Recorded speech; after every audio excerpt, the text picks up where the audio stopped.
الحمد لله وكفى والصلاة والسلام على عباده الذين اصطفى أما بعد فأعوذ بالله من الشيطان الرجيم بسم الله الرحمن الرحيم وهو الذي مرج البحرين هذا عذب فرات وهذا ملح أجاج وجعل بينهما برزخا وحجرا محجورا۔ ایک دفعہ درود شریف۔ اللہم صلی علی سیدنا و مولانا محمد وبارک وسلم وصلی علیہ۔ اللہ تعالیٰ اپنی قدرت بیان فرما رہے ہیں۔ میں اللہ وہ ذات ہے جس نے دو سمندروں کا نظام چلایا، یہ ہے میٹھا خوشگوار، وہذا ملح اجاج، اور یہ ہے نمکین کھارا۔ اب اللہ تعالیٰ نے زمین کے دنیا میں جو اکثر حصہ ہے 3/3 یعنی 2/3 جو ہے وہ سارا سمندر ہے، اس کو کہتے ہیں بحر محیط۔ ساری زمین کو ایک ہر طرف سے گھیرا ہوا ہے سمندر نے۔ اب جب زیادہ حصہ ہے ہی سمندر کا، اور سمندر کی مخلوقات خشکی کی مخلوقات سے زیادہ ہیں۔ اگر یہ پانی میٹھا ہوتا تو میٹھے پانی کی خاصیت ہے جب وہ ٹھہرتا ہے تو اس میں تعفن پیدا ہو جاتا ہے کچھ عرصے بعد۔ اللہ نے اس کو نمکین بنایا ہے، جو چیز بیچ میں جائے گی بھسم ہو جائے گی۔ کیمیکل ایسا ڈالا ہے وہ ختم ہو کے بالکل تعفن نہیں اٹھے گا۔ اور جو دنیا کا 1/3 حصہ جس پہ انسان آباد ہیں، اس پہ اللہ تبارک و تعالیٰ نے انسانوں کی ضروریات کے لیے دریاؤں کا نظام بنایا ہے کہ انسان کو ضرورت میٹھے پانی کی ہے۔ اب یہ میٹھا پانی بھی تو بہہ کے اسی سمندر کا ہی جا کے حصہ بنتا ہے، یہ کہاں جاتا ہے؟ یہ بھی تو وہیں جاتا ہے، پھر وہاں سے بخارات بنتے ہیں، پھر بارش برستی ہے، پھر ندی نالے، پھر واپس سمندر ہے۔ اللہ کہتے ہیں وہاں جا کے دیکھو تو صحیح کہ جب یہ دریاؤں کے پانی سمندر میں آ کے ملتے ہیں تو دریا کا پانی میٹھا ہے، سمندر کا پانی نمکین ہے۔ تو مرج البحرین، ان دونوں دریاؤں کو اللہ نے چلایا ہے۔ مرج اصل میں عربی میں چراگاہ کو کہتے ہیں، ایسی جگہ جہاں جانوروں کو کھلا چھوڑ دیا جائے، وہ اپنی مرضی سے جا کے چارہ کھائیں، کوئی روک ٹوک نہ ہو۔ تو اللہ نے سمندروں کا نظام بھی ایسا بنایا ہے، پانی آ کے مل رہے ہیں، کوئی روک ٹوک کرنے والا نہیں ہے، مل رہا ہے۔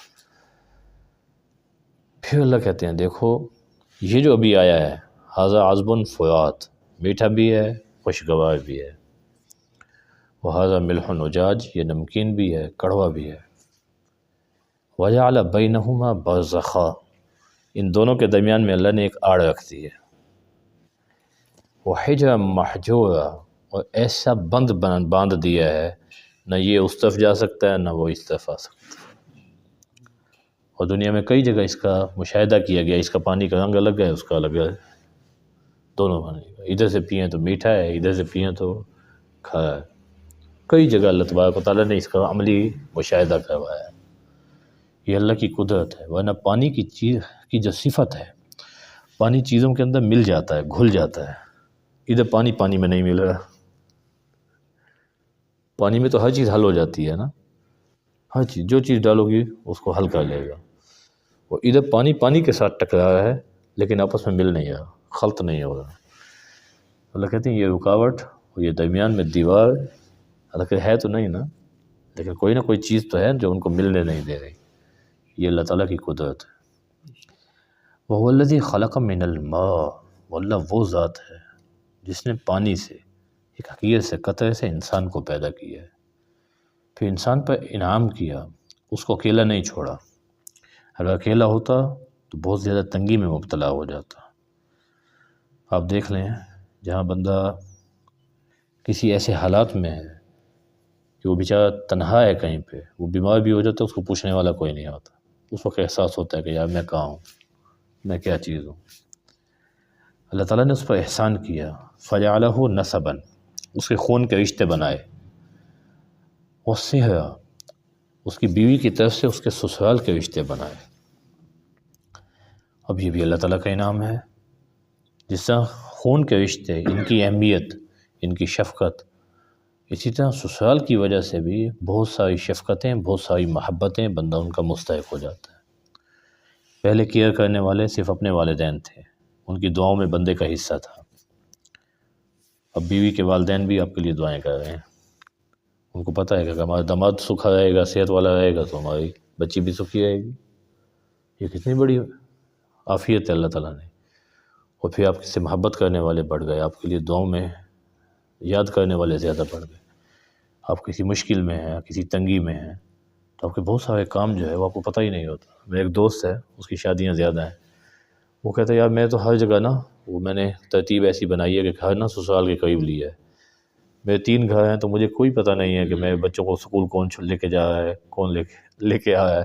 ان کے مامے جو ہے نا وہ خود ہی سنبھالتے ہیں، وہ اپنے بچوں کو چھوڑنے جا رہے ہیں تو میرے بچوں کو بھی چھوڑتے ہیں۔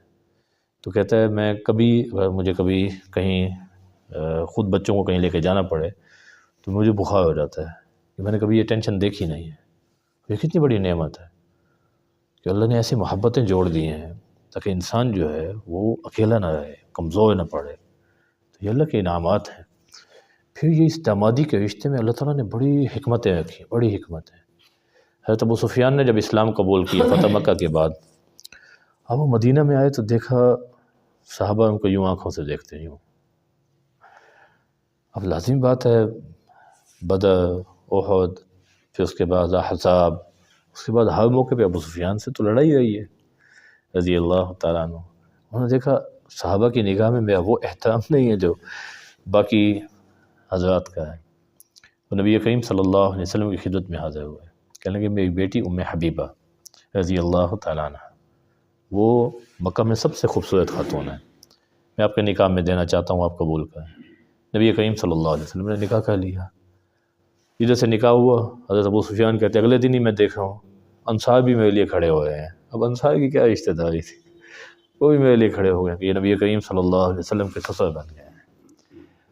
تو یہ نبی کریم صلی اللہ علیہ وسلم، دیکھیں اگر اولاد کو دیکھا جائے، نبی کریم صلی اللہ علیہ وسلم کی صرف حضرت خدیجہ سے اولاد ہے، یا پھر حضرت ماریہ قبطیہ سے جو باندی ہیں ان سے حضرت ابراہیم پیدا ہوئے رضی اللہ تعالیٰ، باقی وہ کسی بیوی سے اولاد نہیں ہے۔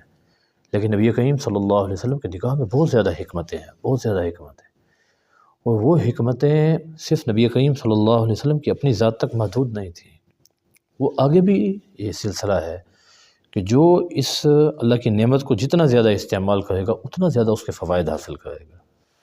حاجی امداد اللہ مہاجر مکی رحمہ اللہ نے بڑھاپے میں نابینا ہو گئے، بیوی بھی نابینا ہو گئی۔ اب ان دونوں نے اب سوچا کہ یار اب کیسے نظام چلے گا۔ اب بیوی کی خدمت کے لیے وہ کرتا ہوں، خاتون رکھتا ہوں تو وہ میری نامحرم ہے، اپنی خدمت کے لیے کوئی خادم رکھتا ہوں تو وہ بیوی کا نامحرم ہے۔ اب سوچ سوچ کے انہوں نے نکاح کر لیا بڑھاپے میں، ایک ایسی خاتون سے جس کے سب اعضاء ٹھیک تھے، اور وہ کہتے لگے وہ اس کی بھی خدمت کر سکتی ہے، میری بھی خدمت کر سکتی ہے۔ پھر کہنے لگے اللہ تعالیٰ نے ہمیں کتنا پاکیزہ دین دیا ہے، ہاں جی، تو یہ ساری چیزیں یہ اللہ تعالیٰ اپنا انعام بیان کر رہے ہیں۔ تمہارے نسب کے رشتے اس میں تمہارا اپنا دخل نہیں ہے، کوئی کسی کا بیٹا ہے، ماموں ہے، چچا ہے، تو اس میں اس کا کوئی دخل نہیں ہے نا، وہ جہاں جس گھر میں پیدا ہوا وہاں سے یہ محبتیں سمیٹے گا۔ لیکن دامادی کے رشتے دیکھ بھال کے ایسے لوگوں میں جو محبت والے ہوں، اپنائیت والے ہوں، اللہ کہتے ہیں یہ بھی میرے انعامات میں سے ہے کہ میں نے تمہیں یہ رشتے دیے ہیں تاکہ تمہارے لیے مزید زندگی کا گزارنا یہ آسان ہو جائے۔ وَكَانَ رَبُّكَ قَدِيرًا، آپ کا رب قدرت والا ہے، اور یہ اس کی قدرت ہے کہ اس نے دیکھو کیسے دلوں میں محبتیں ڈال دی ہیں۔ وَيَعْبُدُونَ مِن دُونِ اللَّهِ، پھر بھی یہ لوگ ایسے ہیں اللہ کو چھوڑ کے ایسی چیزوں کی عبادت کر رہے ہیں، لا ينفعهم ولا يضرهم، نہ ان کو نفع دے رہے ہیں نہ نقصان دے رہے ہیں۔ وَكَانَ الْكَافِرُ عَلَى رَبِّهِ ظَهِيرًا، کافر اپنے رب کی مخالفت پہ ہر وقت کمر باندھے کھڑا ہے، ہر وقت کبھی یہ سوچتا نہیں ہے کہ یار میں اللہ تعالیٰ سے مقابلہ کر رہا ہوں، اللہ تعالیٰ سے ٹکر لے رہا ہوں، میری حیثیت کیا ہے۔ ہر وقت اس کی کوشش یہ ہے اللہ کے حکم کی خلاف ورزی کرے۔ وَمَا أَرْسَلْنَاكَ إِلَّا مُبَشِّرًا وَنَذِيرًا، اب جب کافر اپنے رب سے ٹکر لے رہا ہے، ہر وقت اس کی مخالفت پہ کمر باندھے کھڑا ہے، اللہ اس کو ڈھیل دے رہے ہیں تو آپ پریشان کیوں ہو رہے ہیں؟ آپ کا کام صرف لوگوں کو خوشخبری دلانا اور لوگوں کو اللہ کے عذاب سے ڈرانا ہے، بس۔ آپ خوشخبری بھی دیتے رہیں جو سیدھے راستے پہ آ جائے، جو نہیں آ رہا اس کو ڈراتے بھی رہیں۔ اب اس کے بعد کوئی نہیں آتا تو اس کی ٹکر اللہ تعالیٰ کے ساتھ ہے، آپ پریشان نہ ہوں، آپ پریشان نہ ہوں۔ پھر صاحب آپ ان کو سمجھائیں، فرمائیں ما اسألکم علیہ من اجر، میں اس اللہ کا پیغام پہنچانے پہ تم سے کوئی معاوضہ نہیں مانگا کہ جس کی وجہ سے تمہارا دل تنگ ہو رہا ہو۔ الا من شاء ان یتخذ الی ربہ سبیلا، ہاں ایک معاوضہ ہے جو یہ چاہتا ہے کہ اپنے رب کی طرف راستہ بنا لے۔ نبی کریم صلی اللہ علیہ وسلم فرما رہے ہیں چلو یہی معاوضہ سمجھ لو، معاوضے ہی کی حیثیت سے اس کی ادائیگی کر دو۔ اب یہ انبیاء علیہ السلام کا فائدہ تو نہیں ہے اس میں تو اس آدمی کا اپنا فائدہ ہے اگر وہ سیدھے راستے پہ آ جائے گا تو۔ یہ ایسے ہے جیسے کوئی شفیق والد اپنے بچوں کو کہتا ہے بس بیٹا تم کھاؤ پیو خوش رہو میرے لیے یہی کافی ہے، کہتے ہیں نا والدین، بس بیٹا تم کامیاب ہو جاؤ، تم کھاؤ پیو خوش رہو میرے لیے یہی کافی ہے۔ تو انبیاء علیہ السلام کی شفقتیں والدین سے بھی زیادہ اپنی امت کے لیے ہیں۔ تو اللہ کے نبی کہہ رہے ہیں کوئی معاوضہ نہ دو، صرف اتنا کر لو سیدھے راستے پہ آ جاؤ، اتنا کافی ہے۔ یا اس کو دوسرے طرح سے بھی تعبیر کر سکتے ہیں، مفسرین نے یہ بھی مطلب بیان کیا ہے، اور دیکھو اس میں انبیاء علیہ السلام کا بھی فائدہ ہے۔ نبی کریم صلی اللہ علیہ وسلم نے فرمایا من دل علی خیر فلہ مثل اجر فاعلہ، جو آدمی کسی خیر کے کام کی دوسرے کی رہنمائی کرتا ہے اس کو اس رہنمائی کرنے والے کے اجر کے برابر اجر ملے گا۔ اب کائنات میں جتنے لوگ بھی دین پہ چل رہے ہیں، جتنے مسلمان ہیں، قیامت تک جو مسلمان آئیں گے یہ سارے نبی کریم صلی اللہ علیہ وسلم کے بتائے ہوئے راستے پہ عمل کریں گے، تو اس سے نبی کریم صلی اللہ علیہ وسلم کا ثواب کتنا زیادہ ہوگا آپ تصور بھی نہیں کر سکتے۔ اور دوسری جگہ فرمایا دیکھو لا اسألکم علیہ اجر الا المودۃ فی القربی، میں تم سے کوئی معاوضہ نہیں چاہتا، صرف ایک معاوضہ وہ یہ ہے کہ میرے قریبی رشتہ داروں سے، جو بھی میرے قریب ہے رشتہ دار ہوں یا صحابہ کرام ہوں، فرمایا ان سے محبت رکھو، ان سے محبت رکھو۔ الا من شاء ان یتخذ الی ربہ سبیلا، معاوضہ اگر کوئی سمجھتا ہے تو یہ ہے کہ وہ اپنے رب کی طرف راستہ بنا لے، سیدھے راستے پہ آ جائے۔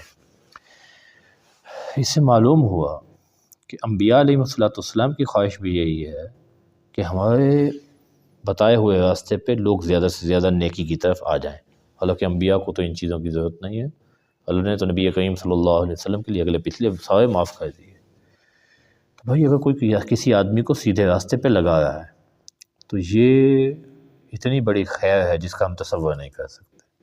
وہ آگے جتنی نیکیاں کرے گا، جتنے لوگوں کو آگے نیکی کی طرف لگائے گا، یہ اس کے لیے صدقہ جاریہ ہو جائے گا، اور اس کی کوشش کرنی چاہیے۔ اور خدا نخواستہ اگر کوئی آدمی ہماری وجہ سے گناہ کے راستے پہ لگ گیا تو پھر اس سے بڑی کوئی تباہی بھی نہیں ہے، کوئی بڑا نقصان بھی نہیں ہے۔ اللہ حفاظت فرمائے۔ وَتَوَكَّلْ عَلَى الْحَيِّ الَّذِي لَا يَمُوتُ، آپ بھروسہ اپنے ہر کام میں اس زندہ ذات پہ کریں جس کو کبھی موت نہیں آنی۔ وَسَبِّحْ بِحَمْدِهِ، اور اس کی تعریف کی آپ تسبیح بیان کریں۔ وَكَفَى بِهِ بِذُنُوبِ عِبَادِهِ خَبِيرًا، اللہ اپنے بندے کے اپنے تمام بندوں کے گناہوں کی خبر رکھنے کے لیے کافی ہیں۔